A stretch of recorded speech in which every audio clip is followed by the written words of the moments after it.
What Now, in before we begin, the I want to world? give a big shout out to Stipo for his archive footage of Dead Rising. Without him preserving its history, this video might not have been possible. If you knew me personally, you'd know that Dead Rising is one of my all-time favorite games. It's one of the few rare games I can go back to and play and never get tired of. Despite its simplicity, there's something magical about its ability to make backtracking and endlessly killing zombies along the way consistently entertaining. And with later entries expanding the scale of the world and the amount of different options you had when it came to killing zombies, things became even more crazy and expectations for the series grew even higher. Both that, combined with the development staff changing for each game, might have inadvertently caused the recent death of interest in the franchise, not only from me, but from fans of the original games alike. But first, just as a disclaimer, we're going to be talking about the first 3 games here, and talking about the differences between each entry, as 4 will be a separate review instead. Spoilers will also probably be a thing, so if you care, I'll warn you beforehand as per usual. With that over with, we now have to start from where it all began. The PS2 game Shadow of Rome, a third-person hack-and-slasher stealth game hybrid, was released in early 2005. The game was intended to be a big franchise catering to a Western demographic. A sequel was being worked on, but after the producer of the sequel, Keiji Inafune, saw how shit the first game sold overall, he canceled the sequel and decided that if a game about ancient Rome wouldn't sell to the West, then a game about something a bit more familiar would instead.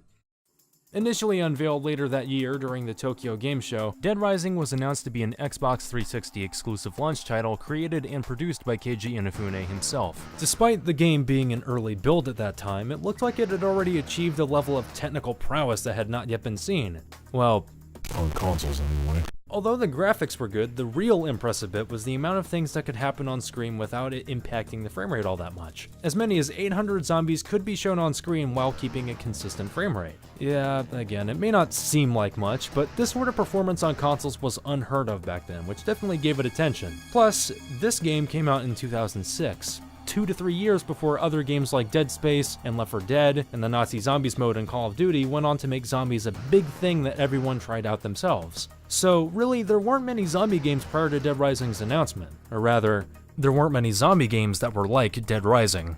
The game followed Frank West, a photojournalist who came to the town of Willamette, Colorado to discover the reason of the citywide lockdown by the military. After landing at a nearby mall, Frank learns very quickly that zombies have overrun the town, and have now taken over the mall itself thanks to some old lady trying to get her bitch back. After meeting up with Homeland Security agents Brad and Jesse, Frank catches on that there might be more to this situation than meets the eye, and with the agents' reluctant help, Frank now has 72 hours to find the truth and expose the conspiracy before help arrives. Gameplay consists of third-person beat-em-up-esque combat combined with resource management, as it is a survival horror game. Being in a fairly big mall, naturally you take what all you can find or carry to survive against whatever's trying to kill you, and I must say, the amount of weapons and items in this game astound me. With weapons, it can range from the obvious, like a guitar or a sledgehammer or a handgun, to the unexpected, like a katana or a battle axe, and to the desperately effective, like park benches, a parasol, and even soda cans. Sometimes you don't even need weapons to kill some zombies. The more you level up, the more of a chance you'll have that Frank will learn a new move like a jump kick, a suplex, a gravity-defying knee drop, or just straight up ripping some asshole's head off. You can eventually hop up on their shoulders and navigate around them that way. The amount of options here is pretty ridiculous, but in the good way. Don't get too cocky, however. During the day, zombies might be pushovers, but at night, they grow tougher, more aggressive, and rise in number. Frank, being a photojournalist, always has his camera on him. With the camera, you can earn prestige points, or PP, for taking pictures. God, that's a terrible name in hindsight. You gain points by killing zombies as well, but the camera is an alternative way that actually nets you more points if you know what to do. These points go towards upgrades like health capacity, and extra inventory slots, or the different assortment of moves that I mentioned prior. Let's talk about the items for a sec. There are books that you can find that give you boosts and/or unique perks as long as you have it with you, as well as an overabundance of foodstuffs, which you can eat to regain health outright, or to put them into a blender to make various drink combinations, which also grant different temporary effects depending on what combinations of food you use. Through Otis, you know, the asshole that calls you every 5 seconds, he gives you tips to find survivors that you can meet. Friendly survivors can be escorted back to the safe house for a large point bonus. You can hand them weapons too, but sometimes they'll either not take whatever you have, or take your weapon but just not use it as much. So yeah, they can be just as brain dead as the zombies on occasion. Oh, speaking of, Zombies aren't the only thing you're going to be fighting either. Other times you'll run into survivors known as psychopaths, which will also net you a large bonus for defeating. Psychopaths are for the most part optional boss fights, granted with a few exceptions. Each psycho has their own minor unique story and attacks, which what they can do can be pretty jarring at times, but in the best way possible. Like Sean, for example. Dude's old as fuck, the hell's he gonna do, right? The next thing you know, he's chasing you down and catching you with samurai slashes. It's ridiculously awesome. Now, cool thing is, sometimes if a specific boss has a unique weapon, like Adam and his mini chainsaws, they will continue to spawn at the same area where he was found. Because of this, it makes certain bosses even easier if you have any trouble. Which leads right back into scavenging. The game rewards you for looking at literally every nook and cranny of the mall, as there are multiple spots with useful hidden weapons, like the katana on the canopy and the Uzi on the ledge above the storage room door in Paradise Plaza, the Uzi in the water fountain in Alfresca Plaza, and sometimes if you just throw a trash can, a handgun will drop out once in a blue moon.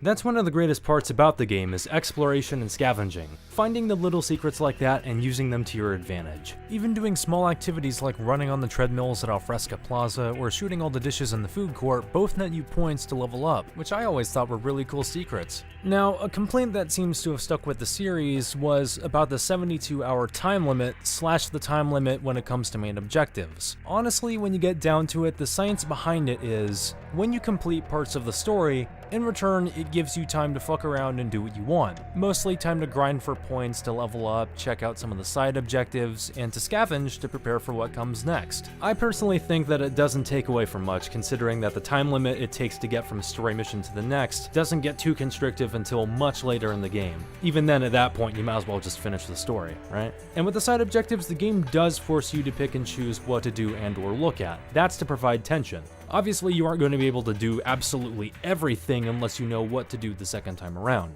Otherwise, you'll just run out of time and fail the main story. The way I look at it, you get to play through an interesting story and have some free time to fuck around when you're waiting for the story to progress. So in a way, I'd say it'd be a lot more boring had it only been free time.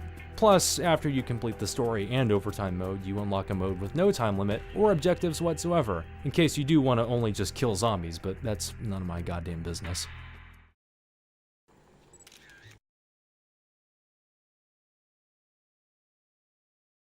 Now it's about time I finally talk about the rest of the story real quick. As said, the story involves Frank West solving a giant mystery by himself for the most part. After spending 3 days in the mall and piecing the information together, he finally figures out that there was a government program to make genetically modified bees that were intended to help stop a massive beef shortage.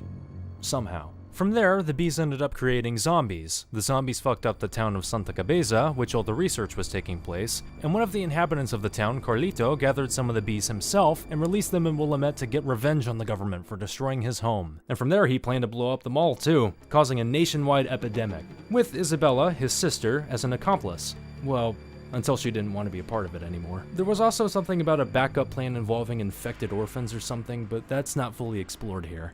It's interesting to see how such a weird story plays out like this. It's like a small, spooky, mysterious event that becomes a bombastic 90s action movie. And seeing Frank, a regular guy with a camera, try to solve this larger-than-life mystery while also in the process learning how not to be a selfish dick is just great all around.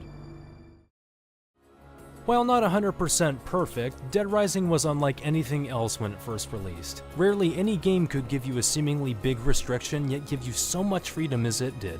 With fun, quick combat, a wide variety of weapons, memorable characters and protagonists, and a great campaign, it was things like these that made Dead Rising gain as much recognition as it did.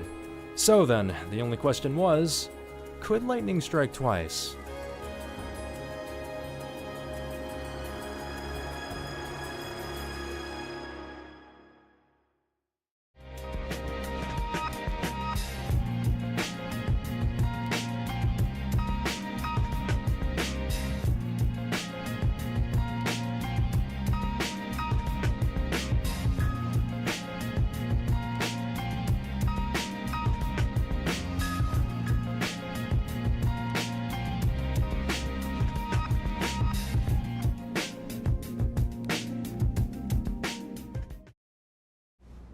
You know how to use this?